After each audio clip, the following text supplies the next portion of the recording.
कि यश दयाल भाई साहब आप क्रिकेटर तो अच्छे हो लेकिन आदमी सुअर हो. See, that would actually mean that CSK are not as smart as people think they are, right? Because they made a punt on Jadeja, it failed massively. I will, because he somehow successfully conned his way into the CSK side last year, because Who can basically be the skipper for the longer run. someone who's not Rahane. ठीक है, अभी ऐसे बोलना है तो ऐसे बोल रहे हैं, बट ठीक है. LSG के साथ उल्टा है. They need proper overseas players. So every side would want to keep an opener. KKR would be eagerly hoping that someone like a Sanju Samson is up for grabs. Not a single mention of the word RCB with you and me doing this video, and rightly so, because the champions, we don't need to release anyone.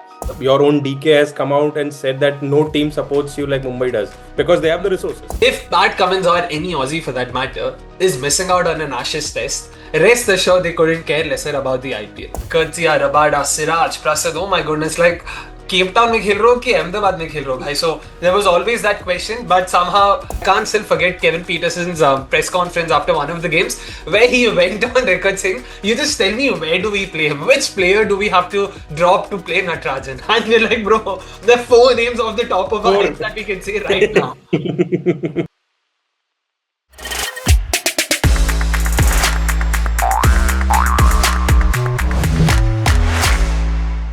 Right, the IPL auctions are going to be around the corner very shortly, 2 months from time, and we know how time flies. But right now, right here, we have Somesh and Akshay with us in terms of talking about potential releases for all these franchises.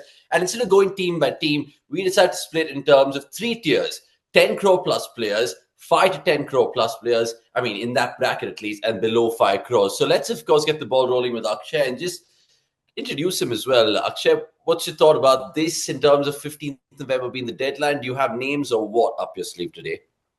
Yeah, plenty of names to talk about. I mean, IPL auctions especially is when we all get our competitive and strategic juices flowing, you know. There's so many combinations we talk about, player releases, retentions and whatnot.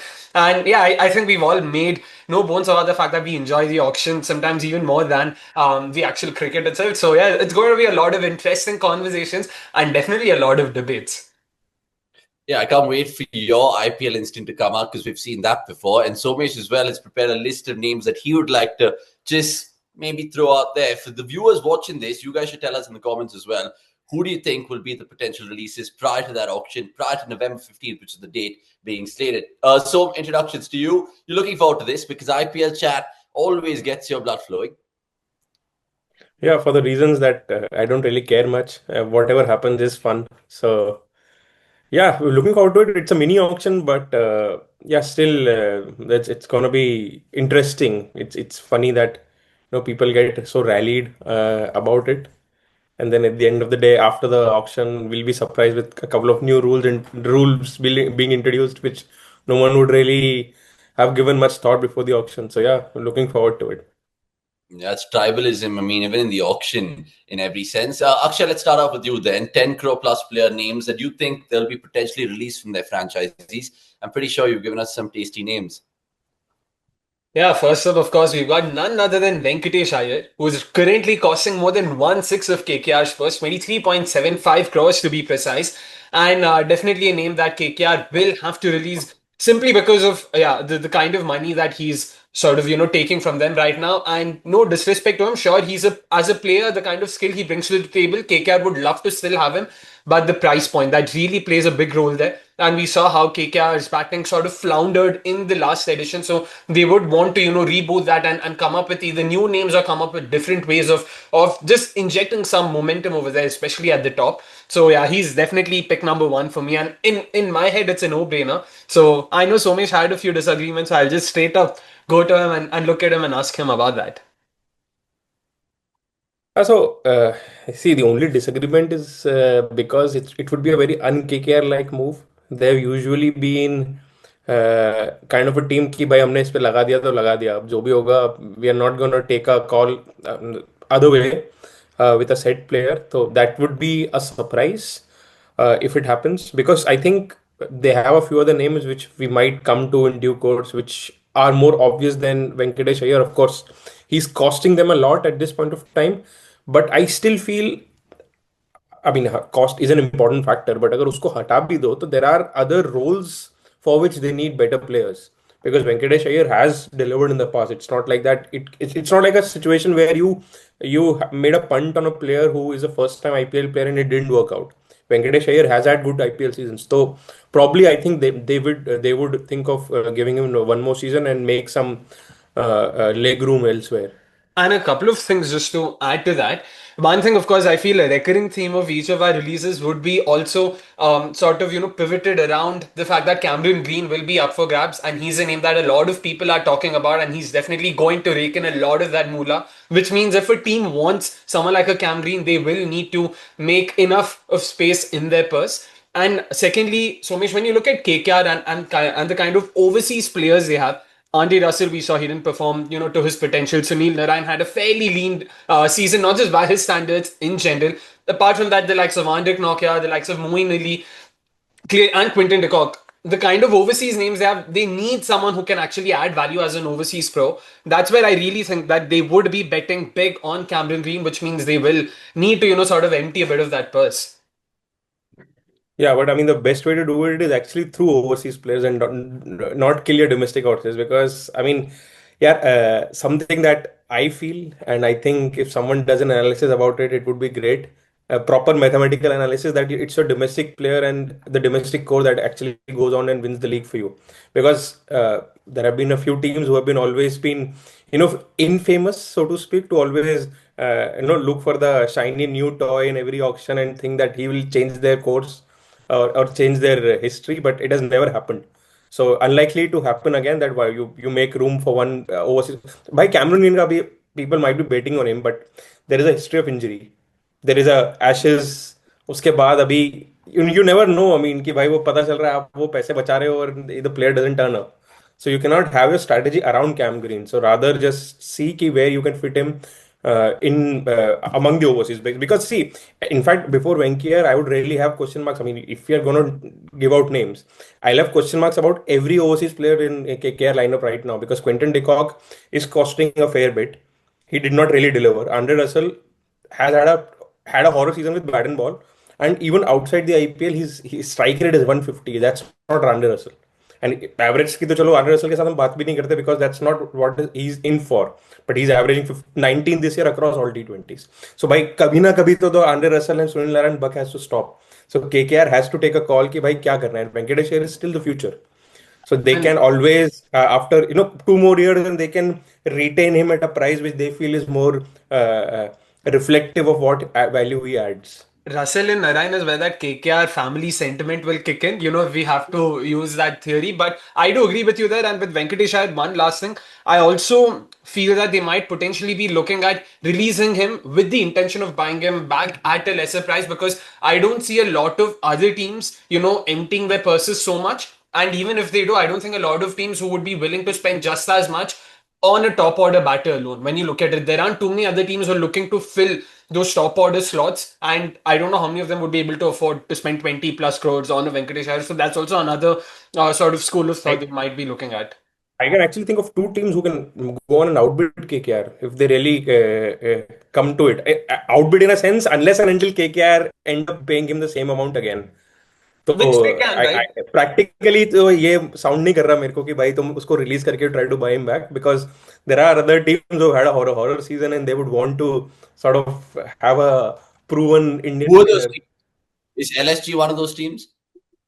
I think potentially RR will be. LSG was not one of the team that I was thinking of. I was actually thinking of DC. And Okay. if RR. rumors are correct that RR are going to release a big player, then there is not even a like for like a better replacement who can actually add value with the ball as well. Potentially. No, I mean, honestly, that's a good name to just start off this chat because Indian all-rounders will always go for like a lot of money. And Venkatesh, I mean, whether the Chandu Pandit sort of link that KKR and whether that's strong enough to keep him a couple of more. Yeah, but he's not there anymore, right? I think exactly. Yeah.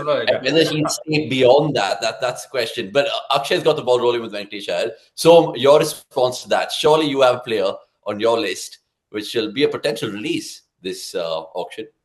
Yeah, I mean, see, if I take it in the order of costs, someone that I have marked as potential release, a big name, a potential big name because of the price that he is commanding right now is Ravi Bishnoi because he has had two bad seasons And I don't remember a last game where he was actually effective with the ball, even on games where there were other spinners who were doing their job. And LSG have already found Digvesh Rathi, who is going to be the number one spinner in the starting 11. And there's no point having two wrist spinners. They rather have an offie or play a slow left arm, because against certain teams, you need that option. Ravi Bishnoi is what, 14 crores, if I'm not mistaken. So, yeah, that's one name that I feel has a very high chance of being released back into the auction. Akshay, you agree? Yeah, LSG might let. completely agree, because we saw that in the last season itself. Midway through the season, Digvesh Sangrati had already sort of bypassed Ravi Bishnoi, so to say, to become their lead spinner. There were days when Ravi Bishnoi was used after him. Digvesh became their go-to bowler in the power play too. So he's clearly become that all-phase wrist spinner option. They've got someone like a Manimaran Siddharth who's hardly gotten any game time, which is very unfortunate to see. So releasing someone like a Bishnoi not only opens up their purse, but it also gives them the opportunity to use someone like a Siddharth, and that would be a great, sort of spin duo to have Manimaran Siddharth along with Digvesh Sangrathi, two uncapped players, both of whom can really do well. They've shown excellent defensive skills. Sure, one might argue about Digvesh's recent form and whatnot, but considering the fact that the guy costs 20 lakhs plus another 80 lakhs in fine, that's still just 1 crore. So I don't think Sanjeev Goenka would be too worried about that. So Ravi Bishnoi seems to be a fairly easy release in our heads at least. But is it a certainty for sure? Because I agree with both your points. I'm just thinking devil's advocate lens. Zahir Khan puts his arm around the shoulder, LSG, and of course those conditions there, the Ekana. You'll still need a sprinklage of spinners in your squad. Is there little light at the end of the tunnel where he stays with LSG and does well? Because obviously the last two seasons aren't reflective of his form or anything in the IPL. So the thing here is we also have to look at the team. It has been an underperforming team, to put it mildly. I think two back-to-back seasons when they've not made it to the playoffs. They did it in their first two seasons. But so they definitely will be hungry for success. Second is this is one team with only six overseas players. They recruited so bad that they couldn't even fill their overseas Six, including pool. Shamar Joseph and Matthew Bretsky. Yeah, and who was essentially, I don't remember him playing any significant part, and was subsequently even replaced by Will O'Rourke, who ended up Yeah. playing a couple of Yeah. games. So, भाई, this is LSG के साथ उल्टा है. They need proper overseas players. Indian players तो काफी हैं. At least in the bowling department, they have a lot of overseas players. And see, one thing that I've really liked about LSG is every year they've unearthed at least one pacer who's looked the part. Last season it was Prince Yadav. So that is something that is good with them. Hopefully, what they would want is maybe they're able to identify an unknown spinner who can come and replace Bishnoi, because 14 crores is a lot. Because maybe here is a case where they can actually go and try to buy him back, because even if they don't end up getting him, they're not losing out on a lot. Yeah. And there are at least a couple of names that come to mind. There is Jataved Subramaniam, who they can look at, great spinner who's been doing really well in TNPL. There are also a couple of other spinners who've done recently in the recently in the Maharaja T20 Trophy too. So there are options for them. And like Somesh said, I do agree with LSG having given a lot more chances to uncapped youngsters and all of it. Another thing, Zahir Khan is no longer associated with them. Justin Langer is no longer associated with them, which means it's also going to be a new backroom stuff. So we don't know what the thinking is going to be, what the direction is going to be. So that's still something we'll also have to, keep our eyes pegged on. Yeah, that's a real question mark. I mean, that's news to me as well, because there's so much of chop and change in their backroom stuff. Yeah, I'm not sure about Justin Langer, guys. Is that being announced? It's not been announced, but it's been reported that they are moving past Justin Langer. But yeah. Okay, anyway, coming back to the players, two Indians, and I'm surprised that there won't be more Indians going into this particular discussion. Akshay, back to you then. Can you trump 14 crore Bishnoi? Now, since from a price lens, there is still, I feel, one marquee Indian name that I think Somesh would get to. We'll talk about him in detail when that name comes up.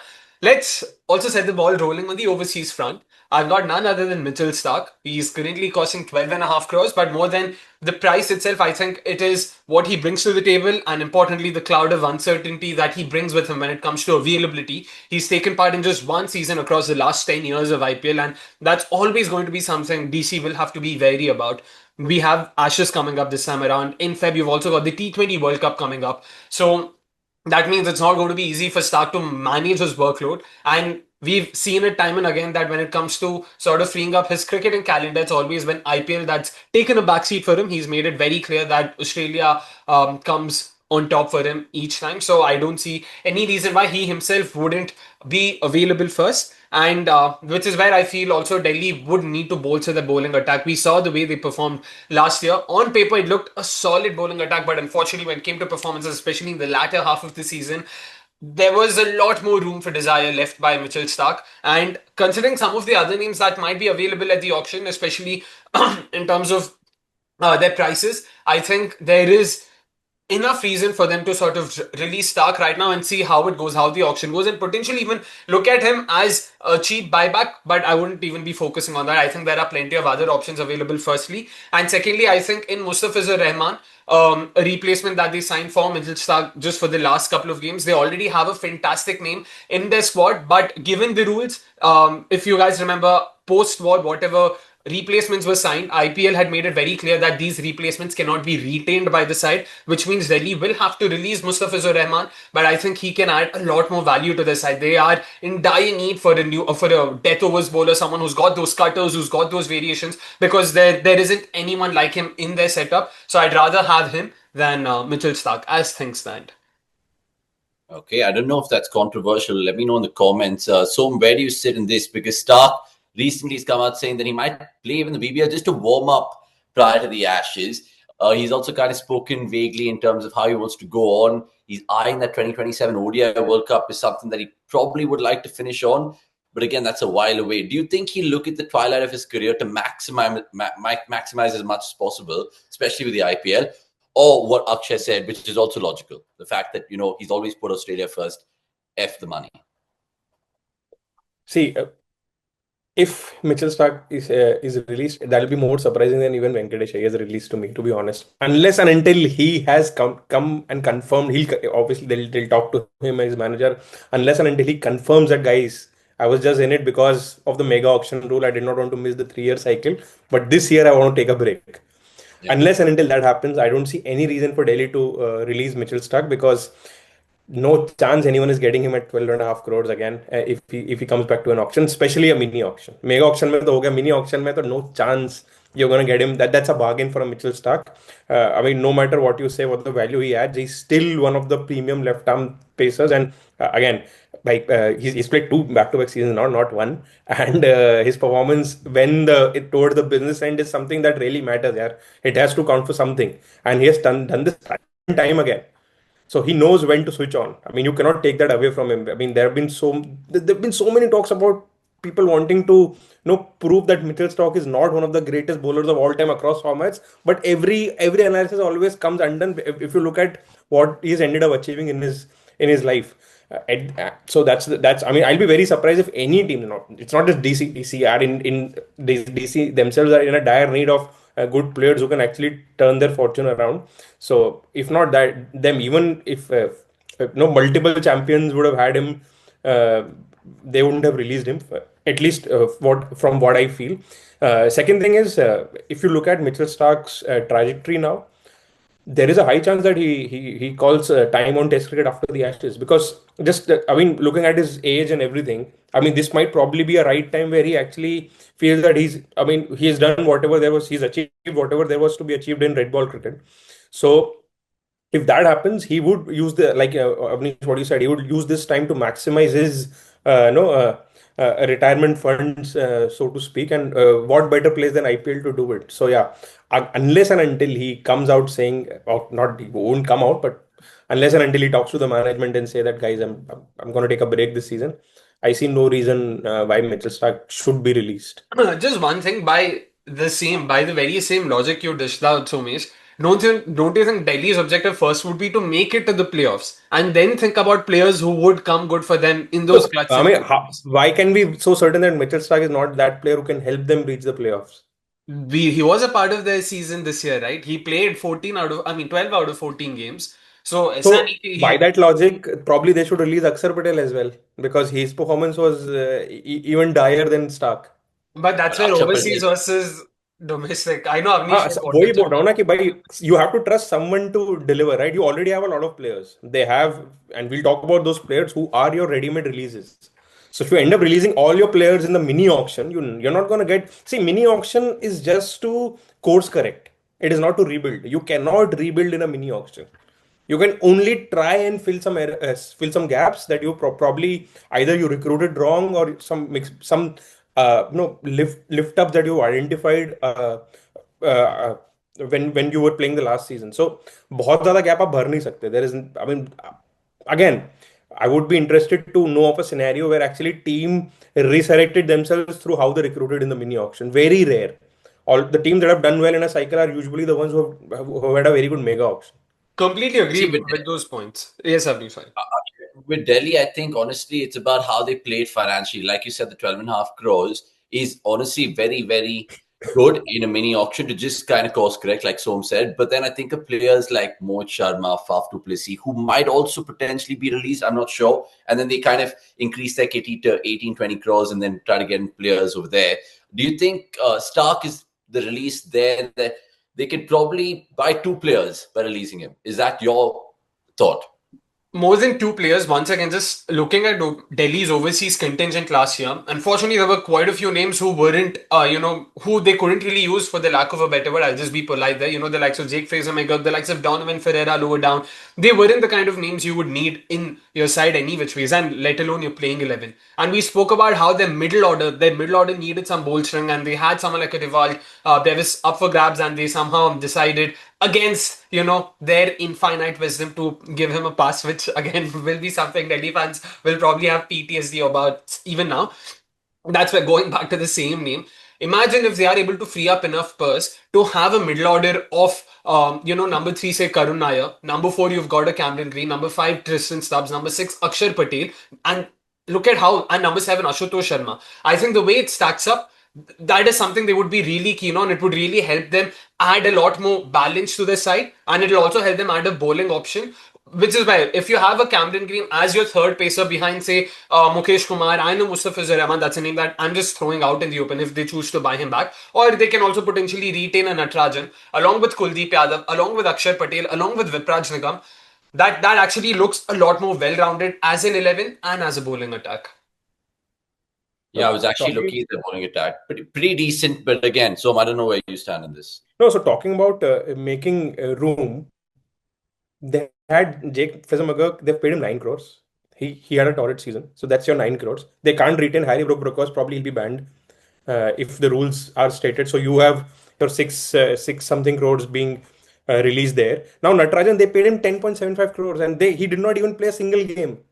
So if he's not part of the plan, that's your budget, right? I mean, this is where you make your budget. And again, Mohit Sharma 2.2 crores. So this is where you're actually four players and you are looking at close to 20, I mean, close to more than 25 crores without releasing Mitchell Starc and still having him in your squad. Right, it's very interesting that you mentioned the Natarajan bit there because injury-wise, he was fine and then they decided to just bench him. So, Akshay, I mean, even from that regard, I think the 10 point odd crores that Somesh is suggesting could be an avenue to just release Natarajan instead of Starc. That is a fair shout. Just a couple of things that do go in Natarajan's favor is the fact that he is a domestic left-arm pacer and one who has proven his ability at the IPL stage. And secondly, it wasn't a case of him not being available for them. DC, once again, against the best of wisdom available at their disposal, chose to not play him. In fact, I can't still forget Kevin Peterson's press conference after one of the games where he went on record saying, "You just tell me where do we play him? Which player do we have to drop to play Natarajan?" And we're like, bro, there are four names off the top of our Four. head that we can say right now. So that's why, and let's hope firstly the first release that needs to be done is Kevin Peterson, because like I agree with KL Rahul when he said the guy's been paid to go to Maldives, the guy's been paid to cut birthday cakes. Apart from that, I haven't seen any tangible value added. No offense to KP, we all love KP of course, but yeah, just come back to the commentary box, let Hemang Badani and the likes take care of on-field tactics. I was actually relieved that he's not in the commentary box.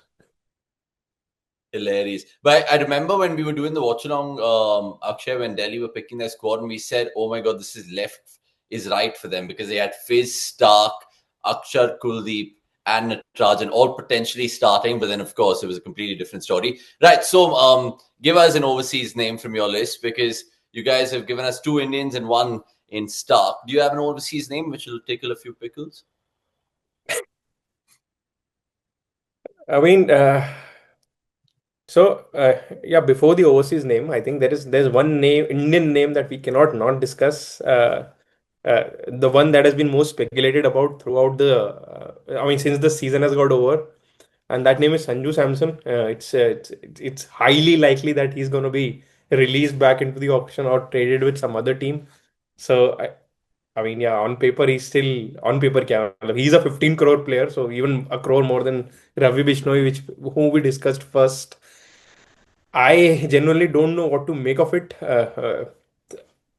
In a way, I can make sense of it from both parties' perspective. For Rajasthan, it actually is a break from a player probably who, see, they have a lot of these players who are adding value in one department. See, it had to be either him or Jurel. They can't have both in team. I mean, you cannot have 29 crores lying in for two players who are essentially, I mean, they're not the same players, but role पूरा same है. मतलब backup wicket keeper के तुम 14 crores नहीं दे सकते, and if the other person is backup wicket keeper, that means he is just, I mean, if you have both of them in the 11, it's just two one-dimensional players, or at least one more one-dimensional player apart from Jaiswal and even Hetmeyer. And their bowlers have been like, I mean, bowlers have been proper India wale bowlers कि भाई ना batting करनी है उनको ना fielding करनी है उनको. So I mean, that was a very weirdly formed team. So from that perspective, probably freeing up budget from Samson allows them more wiggle room to invest into some more multi-dimensional players. And from Sanju Samson's perspective, I mean, see, that guy has been struggling for identity for a very long time. मैं franchise first player हूँ, या should I use that time to play for to prepare for India? अगर India के लिए prepare करना है तो what is my role in the Indian team? Everything is so uncertain. It's so unfortunate in his case that his peak years are sort of sliding by. But I don't know. I mean, अभी देखोगे तो I think even in India colors he might be suited at number 5. So will he go and play at number 5 for a new franchise? I mean, maybe that is something that probably time has come for him to do it. Had he turned himself into a finisher, he would have played a lot more games for India. Because अगर ODIs की भी बात करोगे, so that's the spot that probably might be tailor made for him. So let's see if it happens. But I can see positives in both on both fronts if that were to happen. Yeah, before I get back to you and ask you where you'd predict Sanju to go, which will be an interesting sort of take from both of y'all. And Akshay just makes you think that he'll potentially be, in terms of history of the auction and a mini auction, going for that much amount of money, because Sanju Samson will not be bought less than 15 crores. I know not many teams have that much of a kitty, but still I think around that figure will suffice for him, because he can give you 3 things potentially: opening, captaincy and keeping. But how do you see it? There are a lot of things going in Sanju's favor for sure. And पहली बात तो 18 करोड़ पे है भाई साहब. He's at 18 crores. He was their first retention. So it is going to free up a lot more purse for RR. But I still think 18 crores is a bargain. That's how highly I rate Sanju. If any side at this point in time, as things stand, if a side was asked, boss, would you mind bringing in Sanju Samson at 80 crores? There are very few sides who would say no. And even the ones who say no is not because Sanju isn't a good enough player, it's because they have their options filled. That's pretty much it. So every side who would want a keeper, opener, KKR, would be eagerly hoping that someone like a Sanju Samson is up for grabs. And once again, we need to understand that each of these sides, it's not like they're working in silos. They're definitely having conversations with Sanju Samson. They're definitely conversations happening with Camden Green as things stand. Ki boss, do you think you would be making yourself available for the IPL? Do you think you'd be registering yourself for the IPL? And I'm pretty sure most teams have already done their conversations, and which is why each time such conversations happened, reports came out saying, oh, these teams are interested. So CSK would have approached because they also want a successor to MS Dhoni, not just from a captaincy perspective, but also from a premier keeper batter perspective. So they would be interested. KKR, like we spoke about, would be interested. Someone like a Delhi Capitals with the right purse, they also need a top order batter, someone who could also potentially float around, who better than Sanju Samson, who's also been a part of their side in the past. And similar is the case with Lucknow Super Giants. They have Mitchell Marsh and Aiden Markram. Sure, they had a great season this time around, but fair to say it's not a sustainable approach. Imagine if they can get in Sanju Samson. It's a different situation that they would then have Samson, Poran, and Pant, which would be ridiculous for each of the other sides. But clearly, there would be plenty of sides who would be interested, and I truly believe that should he be available at the auction, he would be the most expensive Indian player ever. Should he be available? Firstly, and secondly, unfortunately, with Sanju Samson and RR. It was a clear case of the whole being lesser than the sum of its parts, especially last year. It's not that the names that they retained were bad. It's just that all of their retentions were batters, and that's why even then when we were discussing this, retaining four Indian top order batters, was that necessary? And that too when it came at the cost of releasing someone like a Joss Butler. So that's where, not just in hindsight, even back then in foresight, we all felt that this is probably a dubious decision. It's turned out to be that way, and now Rahul Dravid's no longer at the helm. There's been reports about how Yashasvi Jaiswal has sort of thrown his hat in the ring for the RR captaincy. We know for a fact that the ownership, the management has been inclined towards Riyan Parag for RR's captaincy, which meant that Sanju Samson was once again left in the doldrums. He did not know what his position was going to be. So it's good for him that he would be released. It's good for RR that he can be released. So I think this is one of those cases where, as stupid as it might sound, how can you release someone like a Sanju Samson? I think it is for the betterment of the franchise and the player. Akshay indicated there, or at least coughed it out intentionally, that it could be KKR as a destination. So, would you like to see it actually the other way, down south, in the colors of yellow? Actually, say KKR is the most obvious choice because they need a proper keeper, Indian keeper probably, and they also need a captain who can actually take them in a new direction, or who can basically be the skipper for the longer run. Someone who's not Rahane. ठीक है, अभी ऐसे बोलना है तो ऐसे बोल रहे हैं, बट ठीक है. I am very surprised with the CSK connection because I don't see how that works because you still have Dhoni. It's not like he's gone anywhere. अगर वो इस साल खेल रहा है तो highly likely he'll play next year as well because भाई मैं फिर रुक ही जाओ मेगा ऑक्शन तक. They they uh, uh, they found a very good young keeper batter up top. They already have a skipper whom they have groomed and probably feel that he is the right choice. So why just make all of that room and bring in a player? Because Sanju Samson also will have captaincy ambitions. यार मतलब ऐसा क्यों होगा कि he'd be okay to not have those. So because then what would CSK do with Gaikwad? Will they tell him that, oh, you still are our opener, but we are not seeing you as a captain, which would be unfair on Gaikwad's part, and would be, see, that would actually mean that CSK are not as smart as people think they are, right? Because they made a punt on Jadeja, it failed massively. Now if they bring in Samson, it would be like कि भाई हमारा Gaikwad वाला punt भी खराब. So that means you just got lucky with Dhoni, right? For all these years, तुम्हारे punts तो उतने कुछ चल नहीं रहे, even though you've had so many, you've taken so many chances. So that would be very surprising if that happens. I mean, even when the news were coming out that this is a potential thing that can happen, it was very surprising to me. Akshay mentioned a lot of teams. Actually, KKR के बाद the second thing that I thought of, and of course तुम लोग गाली दोगे, but at this point of time, even Mumbai Indians need a Indian keeper, right? To be honest, they don't. They're relying on Ryan Rickelton, who did not have a stellar season, and I mean, at this point of time, see, Ryan Rickelton is talented, but is he like Mumbai level talented? I'm not sure. लेकिन सोनू साहब पैसा नहीं, एक ही चीज, पैसा अंबानी साहब के पास है, मुंबई इंडियंस के पैसा कहाँ पास से? नहीं है ना. पैसा तो आ सकता है, मतलब Mumbai can actually see on all practical purposes Mumbai can release both their openers. I agree, even I पैसा थॉट. तो बन सकता है. ऐसी बात नहीं है कि पैसा नहीं बन सकता, बट वो बनाना चाहेंगे कि नहीं, will they B as ruthless as they should be, one never knows. The But yeah, one thing about Sanju going to MI, Som, is the fact that you mentioned in your piece up top that he's had a little bit of an identity crisis in RR, and obviously with the India lens looming large. If he goes into MI, I'm pretty sure Sky, Hardik, all those lads over there, especially the backroom staff, will give him a role and he will nail it. That's the only thing is his captaincy ambitions will be Yeah. dead forever. Yeah. That is one. But then, see, a lot of players, I mean, your own DK has come out and said that no team supports you like Mumbai does because they have the resources. So from Sanju's perspective, playing with probably India's T20I skipper, at least from that front, he can be a little secure. Ki bhai, chalo, I can be in Sky's ears and ensure that my role for the Indian team is there.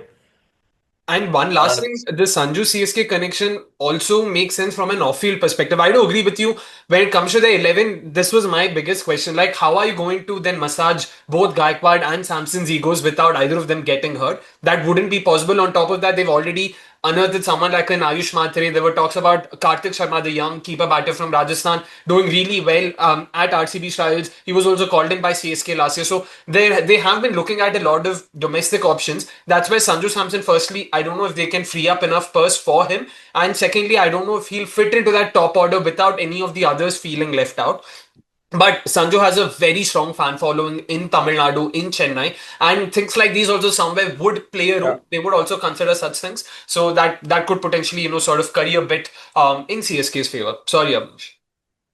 No, 100%. And what you just said, I think we'll conclude on that note. The fact that he'll actually go down is probably one of the most expensive players in a mini auction history. And who knows in terms of destination? You guys can tell us in the comments. Right? We've gone through 4 players, all 4 different players, an all-rounder, wicketkeeper, premier fast bowler, overseas category, that is. And of course, an Indian spinner and Bishnoi. Back to Akshay then. And are we sticking to 10 crore plus? Do we have more names in that category? Yeah, we do have one last name to talk about, when it comes to that top tier bracket. It's none other than Mohammed Shami, yaar. भाई साहब 10 करोड़ का खर्चा उन पे हुआ है and unfortunately the last year or so hasn't really been the greatest for him. He's already started his YouTube channel. He's done a bunch of things off the field, and it clearly seems to be an indication that Mohammad Shami himself knows the writing on the wall in some sense. So it is a tad bit unfortunate, but yeah, I do think Mohammad Shami is a player that that SRH would look to release despite their lackluster bowling performance. They realize that probably Shami at 10 crores might not be worth it. Go into the auction with that money. Who knows if someone like a Natarajan is up for grabs, someone like a Ravi Bishnoi is up for grabs.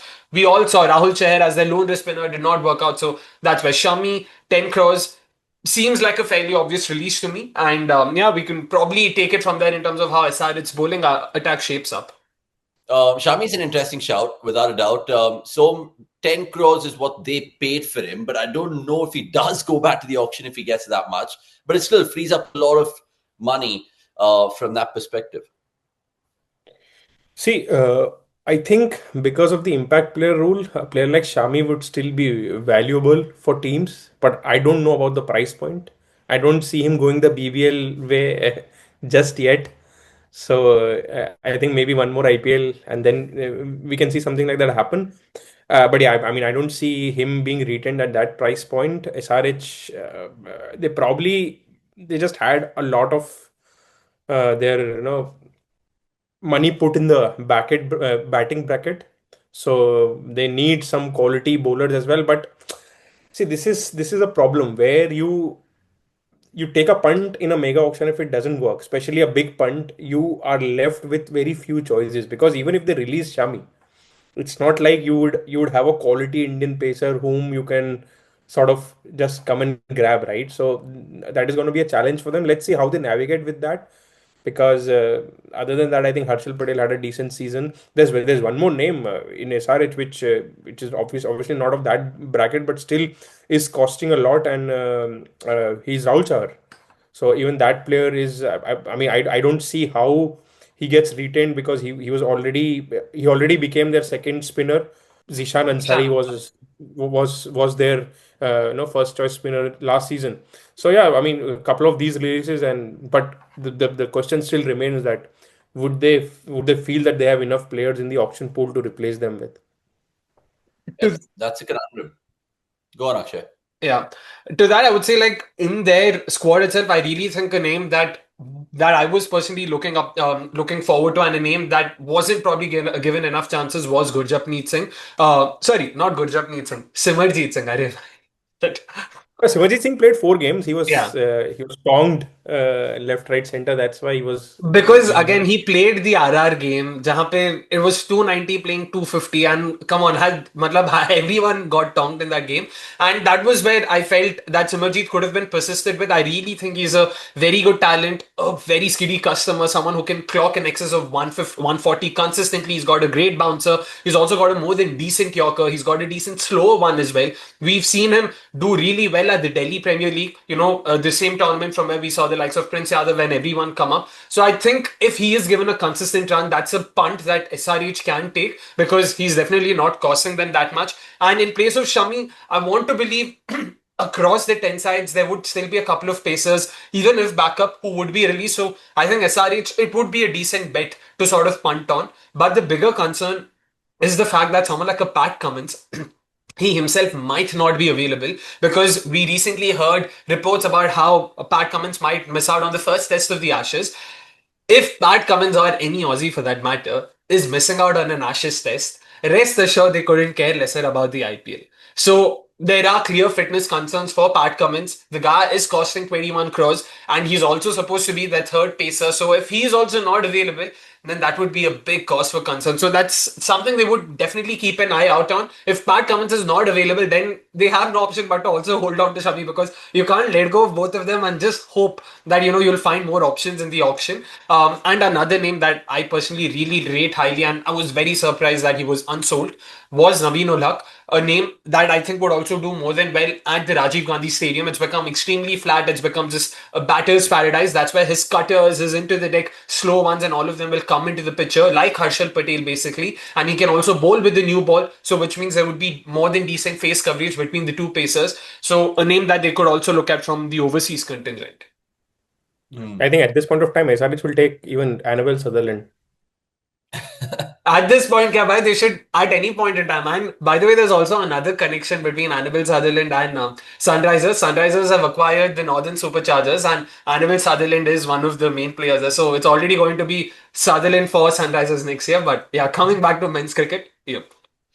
See, with Cummins, I mean, it's an interesting point there because, I mean, there are reports that he actually might miss all of the Ashes, but I still feel like there will be energy in his tank going into that World Cup next year and then the IPL which follows after it. So I think with SRH, I think he'll still play. But Shami, because you guys mentioned him and he falls in that 10 crore bracket, let's go slightly under right now because there'll be a lot of players from 5 to 10 crores in that mini auction. So I'll start with you here.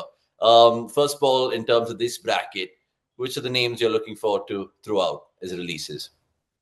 Oh, see, the first name that springs to my mind if you talk about this bracket, who just slightly falls into this bracket, he would have been in the first bracket otherwise, is Deepak Chahar. 9.75, if I'm not mistaken. It's a lot of money.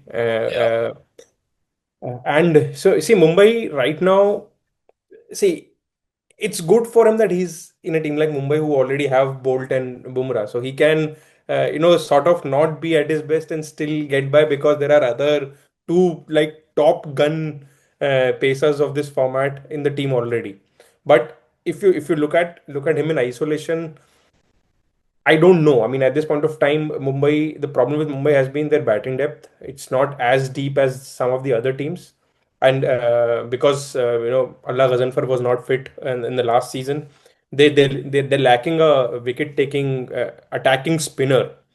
So maybe probably there is a second wind in Bishnoi's career if he finds sort of favor with the existing Mumbai setup because they desperately. I mean they recruited Vignesh Putur who was very good, but then again he played sporadically. They picked him for only a few games and not all, which is very surprising. And these days, you never get answers to the actual match questions, right? You never know why was that done. So yeah, Deepak Chahar is someone that I am interested in. Of course, I mean I don't want to be someone I mean at this point in time, I'm feeling it to feel like I'm against Chahar brothers because I'm like release both of them from their respective teams. But I'm not saying that he would be released for sure, but I'm pretty sure that there will be conversations around him. I foresee him being released, and I think he's going to go to Rajasthan Royals. I think that's just a weird thing that I have, a gut feel, whatever you want to term it as. But like you said, I think he doesn't have to play the main hero role. He can be very well the third hero for Mumbai in terms of the ball, but he didn't show us anything. Akshay, do you agree with Som in terms of he will actually maybe generate that kind of money again and that kind of interest, but where are the takers for someone like Deepak Chahar right now, bro? Because you guys have already hinted upon various teams, what they need, what they don't need. Deepak Chahar, where could he go? No, there are plenty of teams who would be more than happy to get Deepak Chahar. I don't think he'll go unsold or anything. He will still find takers because unlike say a Shardul Thakur, he's he is more of a T20 bowling all-rounder. That's probably what went against Shardul. And with Deepak, if he utilizes his strengths well, his ability to move the new ball, he's a more than decent option to have, and I think he's a more than decent number 8 batter too. Something that MI unfortunately did not use much of. And with the ball in hand, I've lost count of how many times I cribbed over the fact you're a new ball bowler. You still choose to bowl slow ones. You still choose to bang it into the surface. Why? That's not your role. There's Bolt. He's also moving the ball, right? He's also a new ball specialist. He understands his role. So that's definitely something that went against Shahar, and there's no one else to blame but him for that.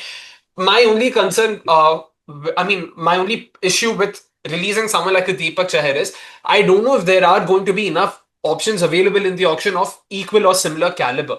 So, given that, would Mumbai want to risk that? Because right now, Mumbai's spin attack is practically non-existent. Sure, we can talk about Allah Ghazanfar, but he's not a proven entity when it comes to the IPL. Vignesh Puttur also played a couple of games. I've come to believe across the last 2-3 years, Mumbai's strategy, especially versus Chennai, has been to use a left-arm spinner. The likes of Raghav Goyal come to mind in the past, and this time also Vignesh Puttur played against Chennai on both occasions. Took a 4 for also against them, or a 3 for rather against them on debut.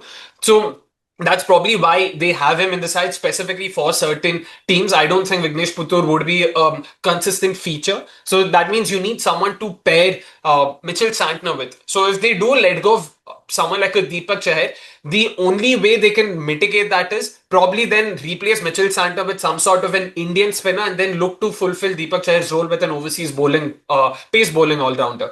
Or else the balance would be messed up. And personally, I think I've made no bones about the fact across the last year that I'm not the biggest fan of Trent Bolt, the 2025 player. I think he is past his prime. I think his usage or his strengths are very sort of focused towards the new ball and the value that he brings in. He has become an improved death bowler. I'll give that to him in the last couple of years. But I still don't think he's there where you would want your premier overseas pacer to be. So that's where when you're already tied down with someone like a Trent Bolt, and then if you have a Deepak Chahar who are fairly similar in terms of how they bowl and what their strengths are, that's where I do agree that Deepak Chahar could be released and they can bring in an overseas bowler who could complement the other two much better. Very interesting, because both you guys said Shami's name before this. I'm thinking maybe it's a little swap in clothes for both them. One plays for the Mumbai Blue, one goes to SRH, but time will tell. Right, sticking with the 5 crore to 10 crore bracket, Akshay's turn. Then Akshay, not a single mention of the word RCB with you and me doing this video, and rightly so, because the champions, we don't need to release anyone apart from some of the guys we bought. Tim Seifert and all can take if they want. But jokes apart, do you have any RCB names for all the Bangalore fans watching this? Well, since you mentioned that, let's go ahead with that. This could be a slightly unpopular opinion, and it's also very unlike me because I've always been vocal about the fact that when I at least talk about the players, I like to try and stick to their on-field performances and what they bring to the table over there, irrespective of how they are off the field. But I might have to make a slight exception over here. The name I'm going to talk about is none other than RCB's left-arm pacer, Yash Dayal. 5 crores. He was retained by them ahead of the 2025 mega auction for all the right reasons, of course. But unfortunately, he's been making the headlines for all the wrong reasons. A quote that I was waiting to put out, and I will have to say this, of course, कि यश दयाल भाई साहब आप cricketer तो अच्छे हो लेकिन आदमी सुअर हो. Apologies for that to all the ones who would be offended, but I think all the reports that have come out and they have been confirmed, calling them reports is also a bit of it would sort of be discrediting the ones who've been affected by it. So we wouldn't just call it that. He has already been suspended by the UPT20 league. He wasn't allowed to take part over there. So it means that the allegations are serious, and it means that there is evidence available that confirm of his involvement in that, which means that it is important that RCB as a team and IPL as a tournament take cognizance of such things, because you have fair play awards and everything. But if there's one way where you can actually put your foot down and say that, you know what, we are a tournament that actually means business and we are here to play fair, then don't. You cannot involve such players, irrespective of what they bring to the table as cricketers. At the end of the day, there's something beyond cricket also over here, and that's where I think for RCB, especially given what's happened, we all remember what happened on the 4th of June and all the negative perception narrative that's been around RCB. I don't think you could have sort of received a better low-hanging fruit, so to say, to just improve your name, clean your image a bit, and show to the fans that you actually mean something, that you actually care for them as well. So yeah, that's the way I look at it, and that's primarily why I think Yash Dayal should be and hopefully would be released by then. So he's in that 5 to 10 crore bracket, and again, time will tell who RCB replace him with. Maybe a like-for-like options. I don't know if there are that many in terms of Indian Premier fast bowlers who are left-arm pace. What's your take on it, Som? I mean, again, from the outside, you've been highly critical of RCB in the past, but not so much last year because of what they did. Where do you stand in their releases going into this auction? Well, you make it sound like not last year after the result, but I mean, just to be pretty sure, I was happy with them even when the season started. Yeah. So, yeah, when it comes to release, I think there is one other name that there will be conversations around. I'm not saying that he will be released for sure, but they will be discussing Liam Livingston because he didn't bowl much. So you cannot say that he was your proper all-rounder because he hardly bowled. And his batting, his role is very difficult to nail. But having said that, the returns were not up to what RCB expected. But on the other hand, and this will also apply to one more player that we discuss in due course, that there aren't a lot of Livingston type players in the market right now, because all the players, all the domestic players of such ilk would be taken. And even in India right now, I mean, how many off spinning, finger spinning all rounders can you name who are not left arm spinners? And उसमें से भी कोई भी there will be not even a single one who will be in a released pool. So from that perspective, I think he is solving a very unique problem for RCB, and they have no reason really to release him. But even if he is released, I won't be surprised if they've sort of scouted someone who they feel ki probably can come in and do what probably he's doing, because he might not start after what because probably Jacob Bethel till then would also enhance his reputation if he performs for England. So Livingston will still be a backup, but he's a handy backup to have. Akshay, do you see that happening? Because I feel RCB might do the other thing where they kind of give Liam their medicine and be like, you know what, we paid a lot of money for you. We might have underused you at certain points of the tournament, and we still have faith in you, because it goes back to what Mo Bobat said about this man. When he has good days, his days are really good. I mean, do you still have conviction at the end of the road with someone like Liam Livingston? And would you be patient with him? Or would you throw him back in the auction, release him, and then potentially try back for a cheaper price, which could not be the case? He's an absolute lock-in for me. Like, Livingston is a batter that I rate very highly. I get where Somesh is coming from, considering the options that RCB have at their disposal. But yeah, this is more of RCB trying to just force someone out so that they can free up a bit of purse, assuming they had some other holes to plug. It's not like they have very obvious holes that need fixing, which means they don't need a lot of money entering the auction. They can just be silent watchers, and they should be just fine. With Livingston, those who watched last year's auction watch along remember my reaction to RCB's buy, especially with Livingston at that price. I really think he offers a lot of long-term value. He's still fairly young, and the kind of pace hitting ability that he brings to the table, there are very few batters in international cricket who can do what he does. And I've just been waiting. I know it did not happen this season, but Livingston, Rajat Patidar, just one solid partnership. एक end से spin को तोड़ो, दूसरे end से pace को तोड़ो. It'll be great to watch. It'll be great fun, and I know this will happen. I'm 100% sure DK, Mo Bobat, and Andy Flower, they had this pairing in their mind, that in the middle order at number 4, number 5. Just imagine overs 10 to 16, if these two really kick on and score 60, 70 runs, and bowlers somehow manage to dismiss them. Who do you have coming? You've got a Jitesh Sharma. Dismiss him, then you've got a Tim David. Then you've potentially got a Romario Shepherd. So I think what these two together sort of bring to the table, that's where Livingston's value becomes even more enhanced. So I would be very, very, very surprised and disheartened as an RCB fan as well if they do release him. And I don't think they would be doing that. Yeah, I don't think they'll be doing that too. I think RCB have taken many an L's in the past, but I think they're going to keep this L going forward in the future. Let's move on then and stick to this category, Som, because there are a couple of names that you mentioned at me off camera, which really is something that we need to delve into. RR and their particular Sri Lankan boys. Do you see a release there, my friend? At least one of them, if not both, because two overseas spinners in the 11, neither of them can bat. Uh, I mean, that's just But bad, bad whose thought was that? strategy. I mean, I don't want to throw Dravid under the bus because I love Dravid, Wow, but bhai, wow. was it Wow. Dravid, Deeksana Bro, and Hasaranga? It's not happening, bro. Honestly. yeah, it was never supposed to happen, but I mean, they left themselves with not a lot of choices actually. When they, तुम यार तुम retain करते time इतने सारे one dimensional players को इतने महंगे में रिटेन कर रहे हो तो I mean that strategy it's I mean whoever confirmed their retention is should be answerable but that's okay I mean see that's okay क्या मतलब ठीक है मिस्टेक्स होती हैं they were pretty good in the last 3 year cycle so at least I'll give it to them कि at least एक cycle उनका अच्छा था where their decisions were sound but हाँ this mega auction has started on a very bad note the repercussions of it would be felt in the next 2 seasons as well. But having said that, yeah, I mean, they might as well go ahead and release both of them. But I will be very, very surprised if at least one of them is not released. And because he's more expensive than the other, it has to be Hasaranga for me because I mean his stocks have dipped. I mean even otherwise, I mean he's not really uh, he's not been that great otherwise as well. I mean, the same can apply to Thiksana.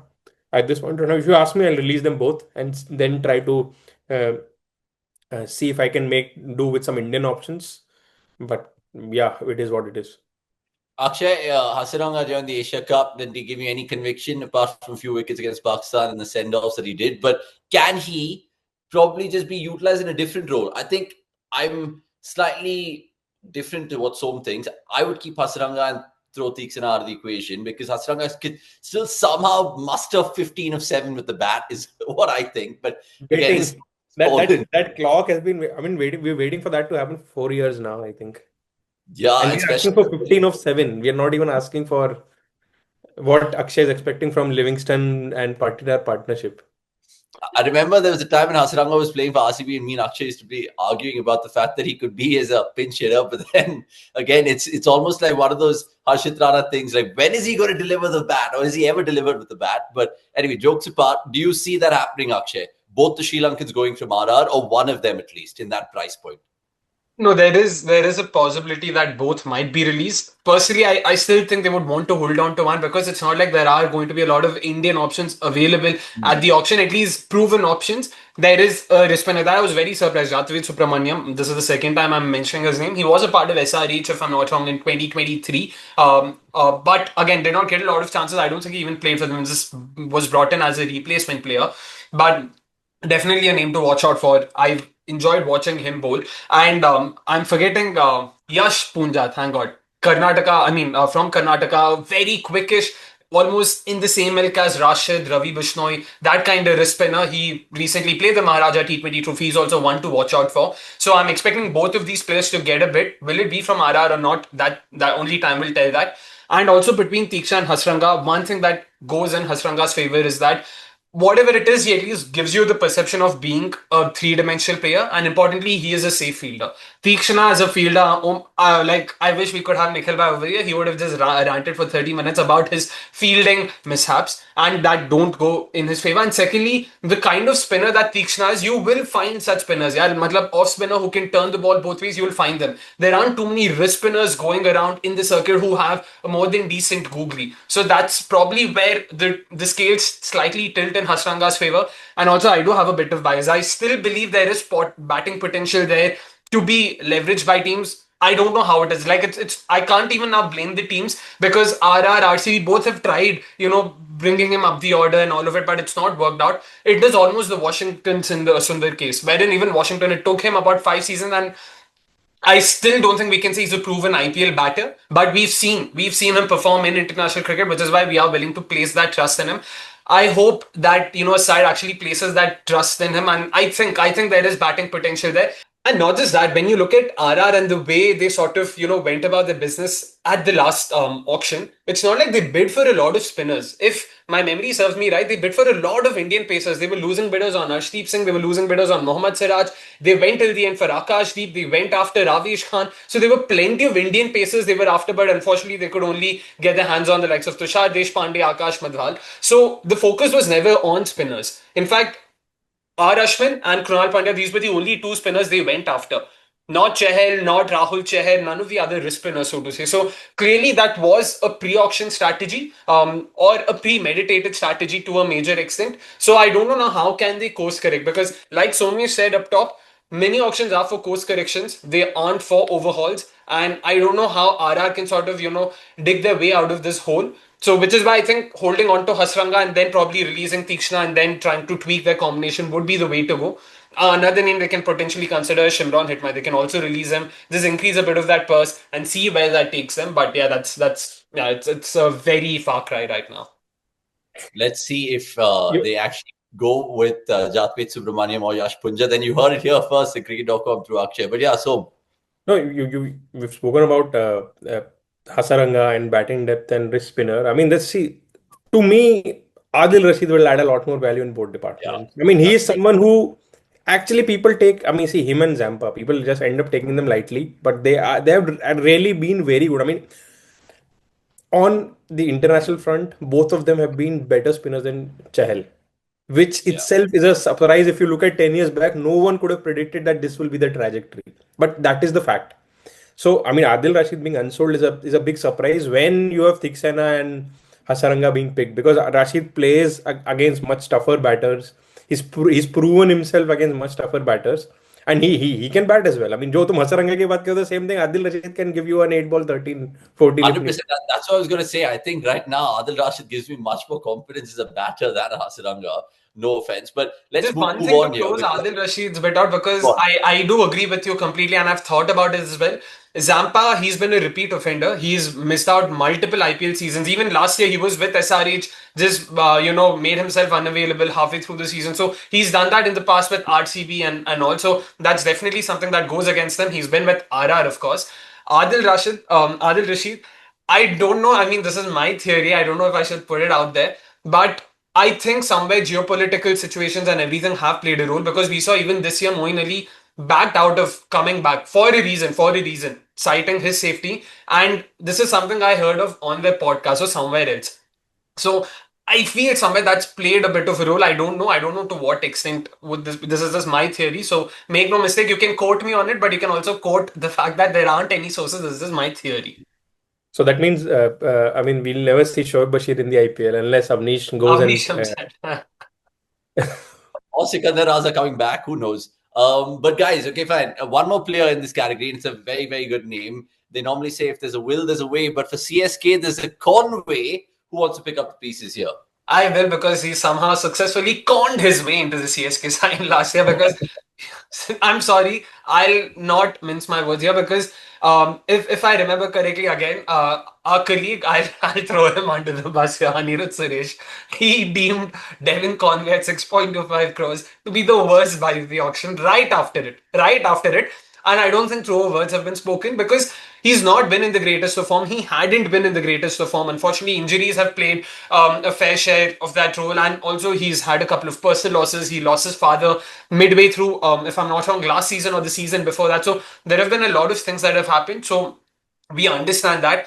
But for CSK to sort of be so rigid and still, go after their players irrespective of what price they command at the auction, that's where they could have been a bit more smarter. And yeah, they will have to look past Devon Conway, because now you've got Ayush Matre, you've got Rachan Ravindra, you've got Rutraj Gaikwad, who should ideally be opening. So there are plenty of opening options available. And you're keeping anyway, MS Dhoni is there at least till the end of this auction cycle. So I think Devon Conway is a fairly obvious release right now, just to free up some purse and see who they can go after. So, do you agree with him? Because every time you look at CSK and how they've used Conway, again, very role specific. He's done the job for them in 4 or 5 years that he's been in the franchise. But I think now that probably is a good time to draw the curtain in his career at CSK, right? I think one of the most obvious releases of this auction cycle, and even from a CSK perspective, who are usually stubborn when it comes to releasing their players. I mean, मतलब अभी मेरा तो भरोसा ही उठ जाएगा पूरे thought process से अगर if Conway is not released, because they have Ravindra who's ready to take up his spot, and even his spot is under the scanner. तो तुम्हारा मेन प्लेयर का जो बैकअप, मेन प्लेयर तो scanner पे है ही, backup भी scanner पे है, and if you don't even and up releasing the one who is costing you more and who is one dimensional, at least Ravindra can also bowl potentially on a ranked turner. So, I mean, I'll be very surprised Conway is not released. In fact, because of Gaikward's injury, what happened was they were able to identify other Indian openers as well. So they have like too many openers to fill the spot already. So that's one. I think there are other names in CSK which would be discussed for sure, and it must be the case for a team who finished last. They were dead last, right, last season. So for a team like that, I mean, there'll be a lot of names. They have to discuss Hooda. Everyone who's costing more than a crore right now would be up for discussion. Rahul Tripathi would be someone who would be discussed. Again, he's someone who's worked with Dhoni and Fleming in the past, so they might end up giving him at least one more season. But I don't see the same for Deepak Hooda, because they gave these guys a big enough rope to actually see ki bhai, do you still have it in you? So yeah, these two names, and then I mean, obviously we discuss this time and time again, but we know it's not happening. There will not be any conversations around Jadeja, though I feel that there must be, but I don't see it happening in a season where they actually have to churn a lot. One more name that probably they will be discussing, although I will be surprised if he's released, is Sam Curran. The only reason for my surprise would be that he still adds value. If you're able to identify a role for him, you at least figure out one department where he's actually adding value, and then the other one can be just a supplementary department. He still adds value. But yeah, I mean, still Conway, Deepak Hooda, these would be like an obvious releases, and I won't be surprised if Rahul Tripathi is released as well. Yeah, because you just said the fact that, sorry, he just said that you can't really massively rebuild in a mini auction, so they'll definitely course correct. And Akshay, my question was to you, in fact, the fact that it's a similar follow-up question. Now, do you even see Conway being bought back by any team, bro? Because I honestly don't see it. Either he stays at CSK or he goes back in the auction and then they pick him off like a crore or two as a backup option. But I don't think across the 10 teams that there's a need for someone like Devon Conway. Twilight of his career, one-dimensional, all of that. There isn't a need per se, but if someone wants a backup opener, once again, KKR, if they are going to release Quinton de Kock, and if they want a backup opening option, let's say they don't get Samson or whatever, then they might just want a backup choice at, base price 50 lakhs or 1 crore, whatever it is. At best, maybe in that sense, someone might look at him. But as a starter... Well, if Rickleton's not like fit, would they go Conway? Fair shout, because they would also like that experience. But once again, I mean, there are better options, I would say, available right now in the market. So there's no reason for them to look in that direction. There are a couple of Windies batters that come to mind. In fact, there are a couple of Kiwi batters who recently in the Australia series have, sort of thrown the hat in the ring. So there are names coming up right now. So it would be very hard. In fact, I'm not going to lie, sound like a Kushal Mendes would be a much better choice right now than Devon Conway. Even in the one match that he played versus Mumbai, which was the eliminator, if not for that hit wicket, I thought he'd started off brilliantly and he could have, really given some other keepers a run for their money. So yeah, there are other options available as right now. Sam Curran at 3 point also, like, just to add to what Somesh said, I think it's the price point that really sort of, makes me wonder why would they ever want to release Sam Curran. A slightly left field choice.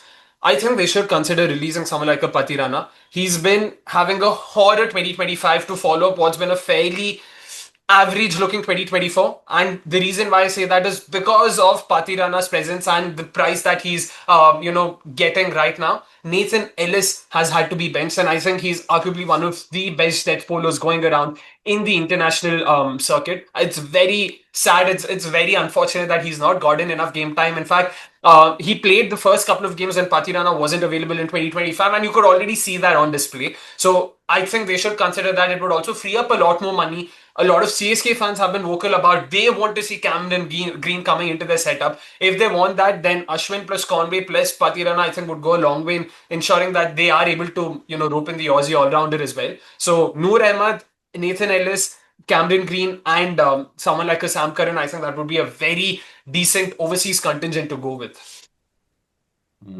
Interesting. I mean, honestly, interesting. I think there'll be a lot of movers and shakers in this mini auction. But let's move on to the final category right now, because I'm pretty sure the boys have a few Aussie names up their sleeves. And so, first ball for you. Which is the one that you want to ruffle feathers with first? Yeah, so when I brought up Livingston, I said that there is one more player who is of a similar ilk, and I mean not similar as in terms of uh, it's a category कि भाई हाँ भाई overseas spinning all rounder.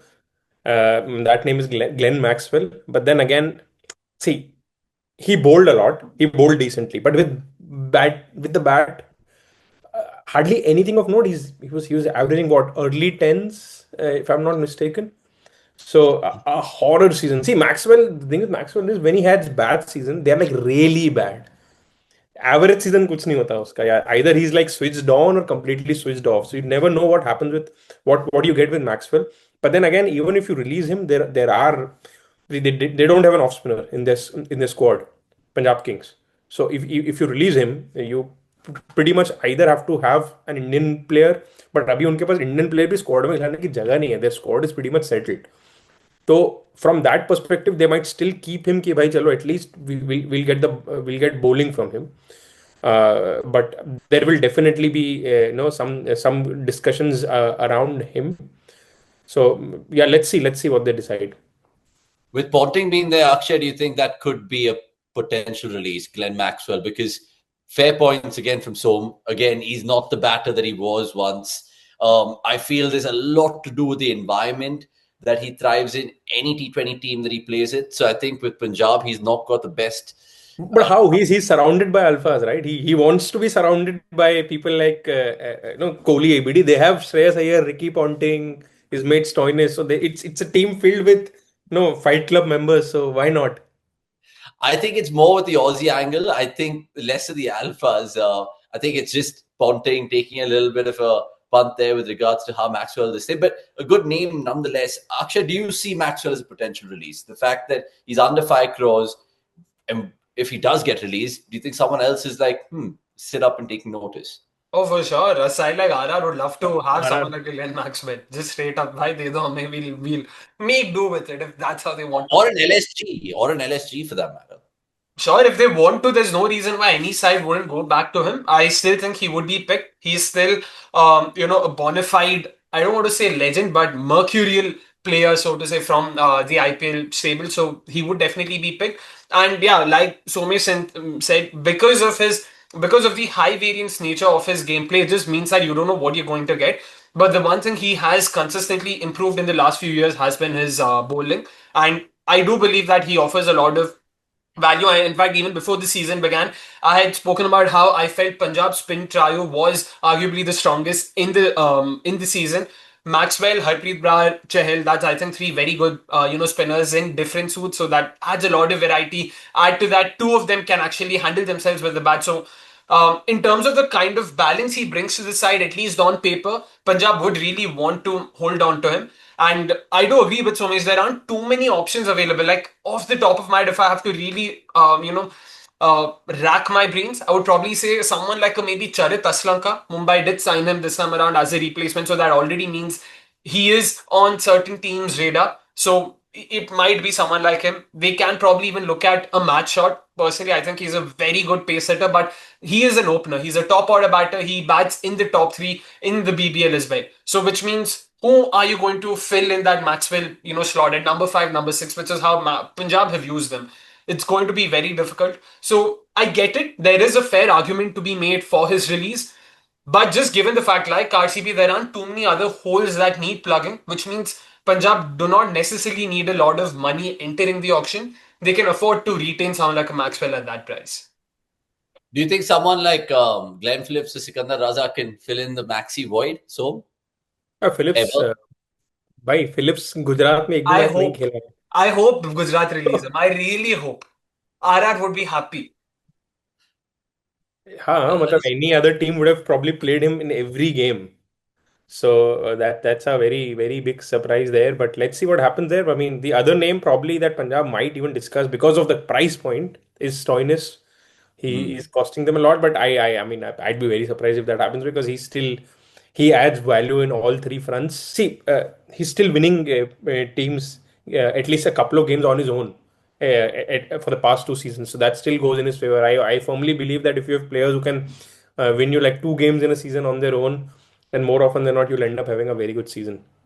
And it's been a season unlike any other for Punjab. Sure, it's reminiscent in 2014 when they made the final then lost, but I don't think they would probably make knee-jerk reactions. I know those two are big characters in the dressing room, probably stocks are dwindling and all of that, but I think they'll probably just take a punt with Maxi and Stoinis and carry on. Boys, we've thrown out some good names, but final say, so you and Akshay, any other X factors that you'd like to see as releases in the auction? Just one last name. There's one team that we've not spoken about, and maybe I'll give. I think Akshay and I both are thinking about the same team, so maybe Akshay, you go here. Yeah, one name that we would want to discuss is Gerald Coetzee for Gujarat Titans. Once again, a name, I mean, sure, he is a decent batter. He also adds value with the ball and all of it, but we spoke about this even before the season began, right? Coetzee, Rabada, Siraj, Prasad, oh my goodness, like Cape Town में खेल रहे हो कि अहमदाबाद में खेल रहे हो भाई? So there was always that question, but somehow Gujarat and Ashu Paji and that Nehra Juju really made things work. And again, though we cannot sort of, objectively look at how Ashish Nehra works. So I'm just going to not venture into that unknown. What we can talk about is, do they need Coetzee firstly? And secondly, do they need that money for something else? I think the answer to the first one is no, and second one is yes. Because another thing we need to remember is, unlike almost any other mini auction that I can think of in the last 10, 15, probably since IPL began, this is arguably the first mini auction where I can't think of a single name barring, say, Cameron Green, who everyone would be wanting. Like almost every other mini auction, there were at least 2 to 3 names that, oh, you know what, this guy has really turned up this year. Something like that. From Kyle Jamieson to a Corey Anderson to a Jimmy Neesham. Recently, we saw how when Starc made his comeback in 2024, there were those things going on. And that I don't see that happening this year. There are hardly any such names. So, which means teams will also have to be wary about, their releases, because I'm a firm believer in the quote, in the phrase, one in hand is worth two in the bush. You need to be certain when you enter the auction. You need to be clear that, okay, you know what, this is what I have, so I'm at least sure of this. You can't simply enter the auction expecting to buy a certain player. You just don't know how those dynamics will work.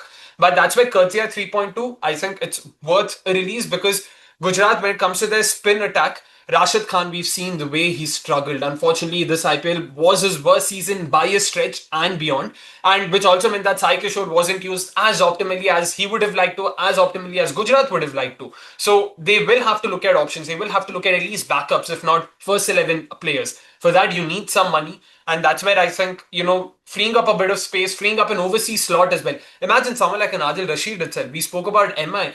Gujarat Titans would bite an arm off to have someone of his caliber. If Rashid Khan isn't doing so well, his namesake in some sense, Adil Rashid could be brought in for a couple of games, and I think that would really, improve and change the look of that bowling attack.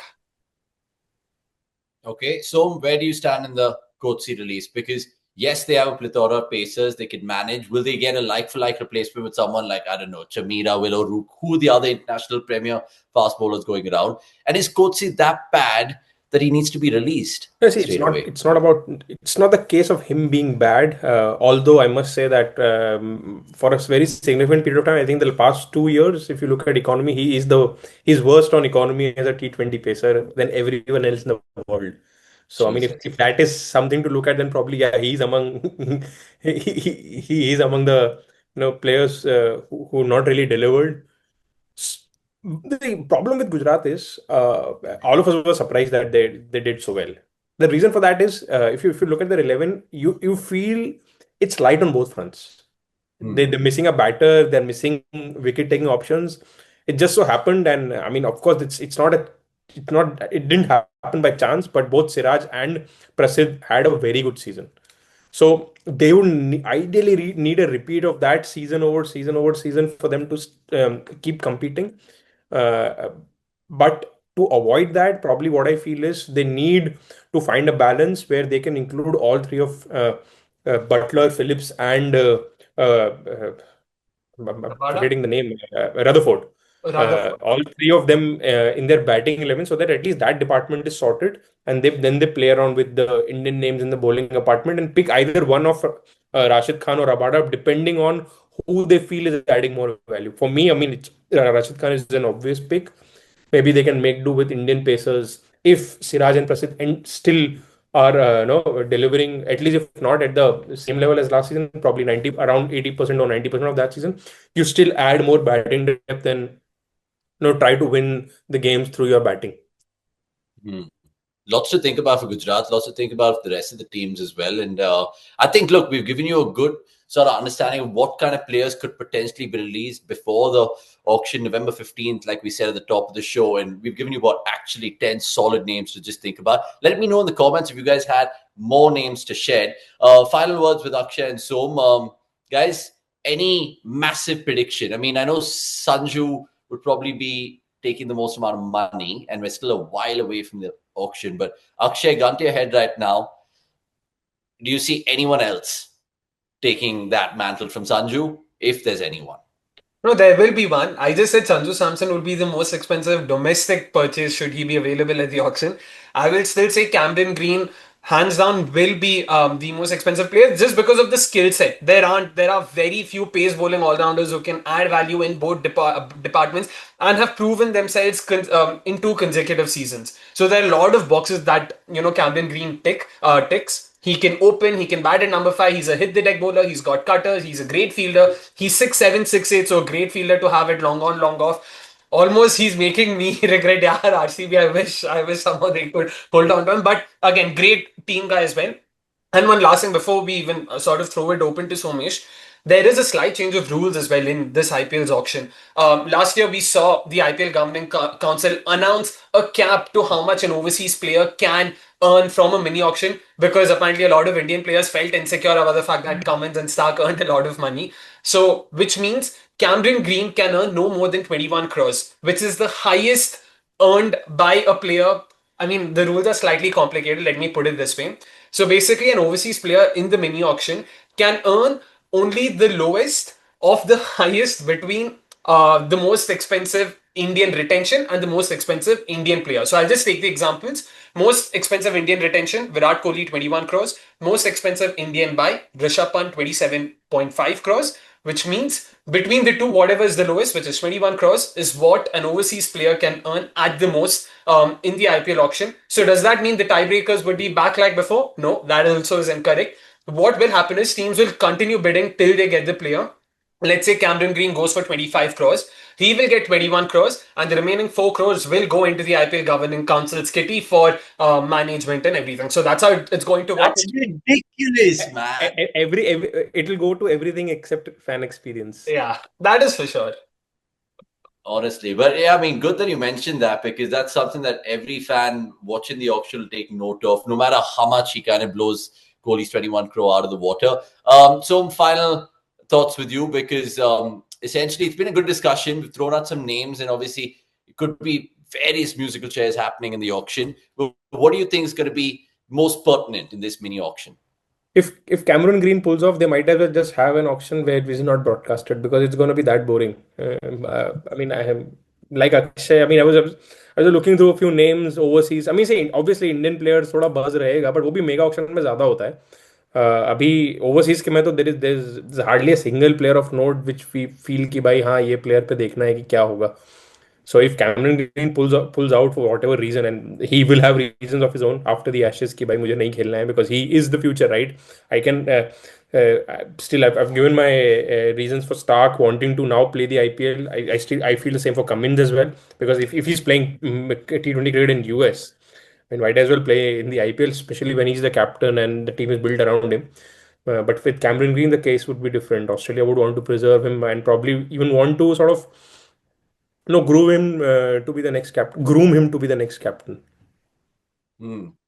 Lots to, of course, decipher in the months to follow. In a month's time, we should know all the releases from the teams because that's the deadline, 15 November. And then following that, in a month's time from then, will be the auction. We'll bring it to you on cricket.com. Until then, it's a goodbye from cynicism of Som, an optimism of Akshay, and of course, an energetic me. Cheers. Thanks so much for watching.